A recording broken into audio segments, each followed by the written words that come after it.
We're going to switch gears right now and talk about another ongoing situation in the world, the situation in Syria. As is the case of a lot of unrest in areas, there is a human toll. We know about the collateral damage, but there's also the human toll when people are just trying to survive afterwards. And there's a very disturbing report by the United Nations.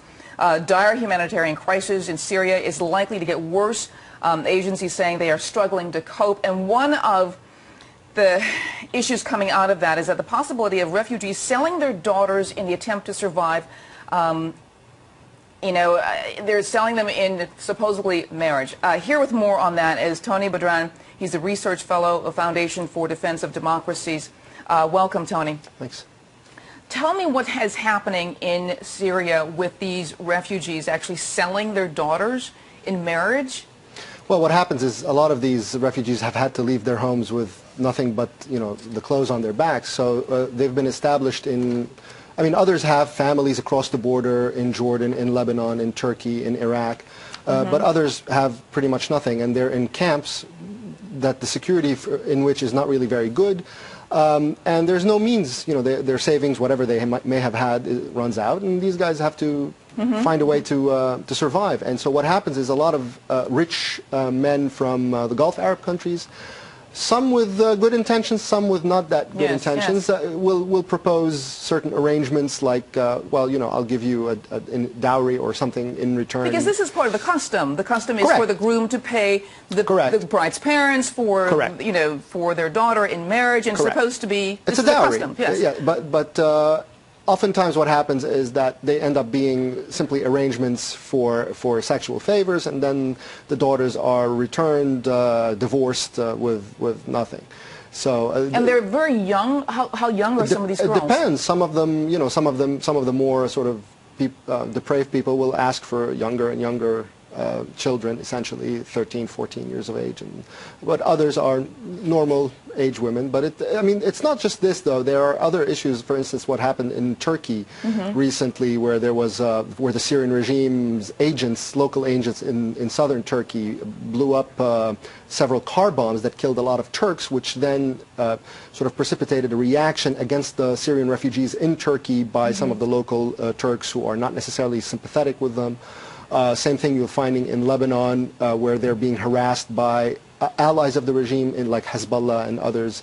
Those who are activists among them will be targeted, apprehended, and deported back to the regime's prisons, and so on and so forth. So they're in a very vulnerable situation all around. Is there any way to really deal with this? Obviously the priority is the conflict itself. Let's deal with that. Right.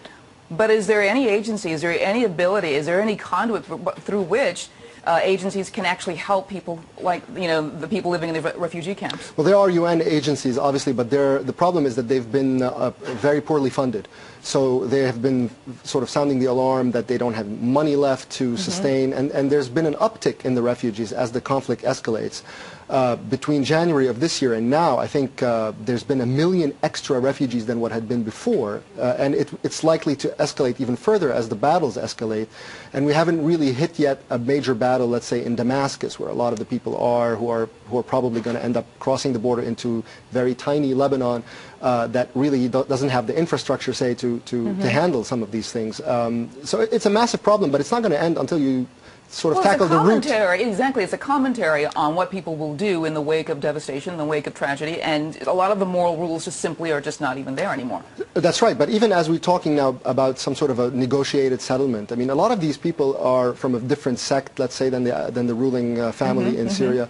So it's if the sort of solution that we're trying to concoct for this crisis as the administration is some sort of a negotiated settlement with elements of the regime still in place, it's unlikely that any of these refugees are going to feel safe to return to the regime that has just been killing them earlier retaliatory kind of exactly, because it's become very much sectarian retaliation, sectarian massacres, deliberately designed to have population movements from certain areas that are being cleansed from certain sects by the regime's forces and militias. So it's a problem that's not going to end until you end the regime itself. How should the U.S. proceed? What would be your advice? The U.S. should really, the President put forward a strategy, or a policy rather, in August of 2011 that the Assad regime has to go.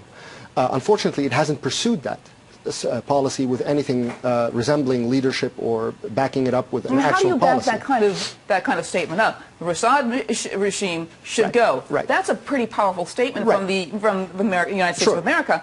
But then what happens when you don't back it up? I mean, essentially, it's a policy of regime change that has not been backed up. So the United States has to take leadership. It has plenty of allies around the world and in the region who are eager to take more aggressive steps, but as long as they know that the United States is going to be on their side and with them all the way, which this administration unfortunately hasn't signaled that it's ready to do.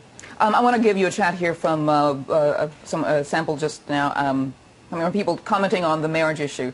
It's a custom for the groom to pay for the bride, but it's normally within communities and not just some rich guy buying a concubine. So a lot of these normal rules, like I'm saying, are not applying in these situations because the people, they need money. Oh, yes, although it also bears noting that a lot of the people who are kind of the middlemen or middlewomen in arranging these marriages are themselves Syrians. So there's a lot of also Syrian on Syrian preying on other Syrians as well. And all it's a tragic situation that happens, unfortunately. Well, we hear about the human trafficking, and we've got to call this as it was. Is it another form of just human slavery?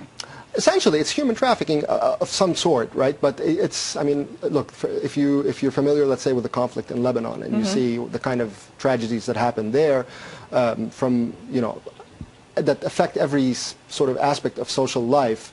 This is unfortunately the kind of things that you're going to see in kind of these kinds of situations. It's an ongoing situation, and we're probably going to hear more and more about this. I want to thank you very much, Tony Badran, who's the Research Fellows from Foundation for Defense of Democracies.